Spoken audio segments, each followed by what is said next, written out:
सरकारी सेवा से त्यागपत्र। बात फरवरी 1981 की है।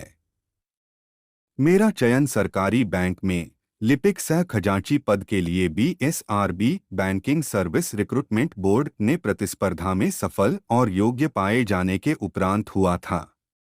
पश्चात मुझे सेंट्रल बैंक ऑफ इंडिया में ज्वाइन करने का आदेश प्राप्त हो गया था।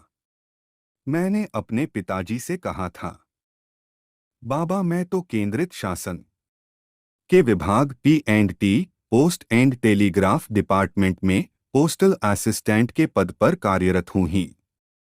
बस सरकारी बैंक का भी नियुक्ति पत्र आया है तो मैं क्या करूं? मुझे बताइए। पिताजी पुराने जमाने के थे, अल्प शिक्षित। उन्हें खुद नहीं समझ रहा था कि पुत्र को क्या सलाह दें। तुम सेंट्रल बैंक ऑफ इंडिया की civic centre Bhilai, Chhattisgarh branch जाओ और वहां जो भी बड़े साहब होंगे उनसे मार्गदर्शन प्राप्त करो। उसके बाद निर्णय तुमको ही करना होगा। मैं शाखा जाकर मुख्य प्रबंधक से मिला, अपनी पूरी स्थिति बताई। उन्होंने मुझसे कहा, देखो यंग मैन, आपको बैंक ज्वाइन करनी चाहिए। यहां प्रमोशन के चांस ज्यादा मिलेगा। आगे बढ़ने के लिए यहां आपका भविष्य भी सभी तरह से सुरक्षित रहेगा। मैंने P&T विभाग से नियम के अनुसार लिखित रूप में त्यागपत्र भेज दिया था, इस अनुरोध के साथ कि मुझे इस तारीख तक सेंट्रल बैंक ऑफ इंडिया के क्षेत्रीय कार्यालय रायपुर, छत्तीसगढ़ में अन्य दस्तावेजों के साथ ही P&T विभाग का स्वीकृत त्यागपत्र भी आवश्यक रूप से चाहिए, ताकि मैं नियुक्ति पत्र देने के पूर्व बैंक मेरे आवश्यक दस्तावेजों और अन्य की जांच कर संतुष्ट हो जाएं।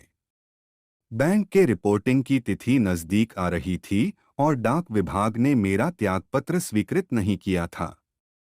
मैं निराशा और हताशा में अवसादग्रस्त हो उठा था। मुझे समझ में नहीं आ रहा था कि क्या करूं और क्या ना करूं। मैंने पिताजी की सलाह लेना उचित समझा क्योंकि वे परिवार के मुखिया भी थे। मैंने कहा, बाबा मैं क्या करूं? बैंक की रिपोर्टिंग की तिथि नजदीक आ रही है। मेरा रेसिग्नेशन डाक विभाग के बड़े अधिकारी ने अभी तक स्वीकृत नहीं किया है। मुझे अपने भविष्य की चिंता हो रही है।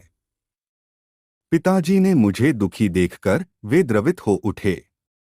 मुझसे कहने लगे, बेटा निराश कभी नहीं होना चाहिए। भगवान पर भरोसा रखो, सब अच्छा होगा। तुम अपने विभाग के सबसे बड़े अधिकारी से मिलो। उन्हें अपनी बात स्पष्ट रूप से और सत्य बताओ कि तुम्हारा त्यागपत्र स्वीकृत होना कितना आवश्यक है। यह याद रखो कि जो तुम्हारा बड़ा अधिकारी है वह भी नीचे से ऊपर ही आया होगा। अगर तुम नौकर हो तो वह भी नौकरी कर रहे हैं, मालिक नहीं है वो। तुम चाहो तो मैं तुम्हारे साथ चल सकता हूं, परंतु उनसे तुम्हें ही बात करनी होगी।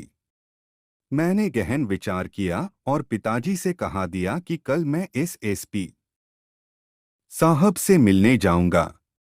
मैं सुबह ही SSP साहब से मिलकर उनके सामने अपनी बात और जरूरत पूरी दृढ़ता से कही। उन्होंने मुझसे कहा, फर्स्ट ऑफ ऑल आपको बधाई। आप सरकारी बैंक में अपनी योग्यता से जा रहे हैं। आप निश्चित रहिए, आज शाम तक आपका त्यागपत्र हम सेंशन करके देंगे।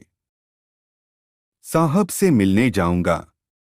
मैं सुबह ही SSP साहब से मिलकर उनके सामने अपनी बात और जरूरत पूरी दृढ़ता से कही। उन्होंने मुझसे कहा, फर्स्ट ऑफ ऑल आपको बधाई। आप सरकारी बैंक में अपनी योग्यता से जा रहे हैं। आप निश्चित रहिए, आज शाम तक आपका त्यागपत्र हम सेंशन करके देंगे।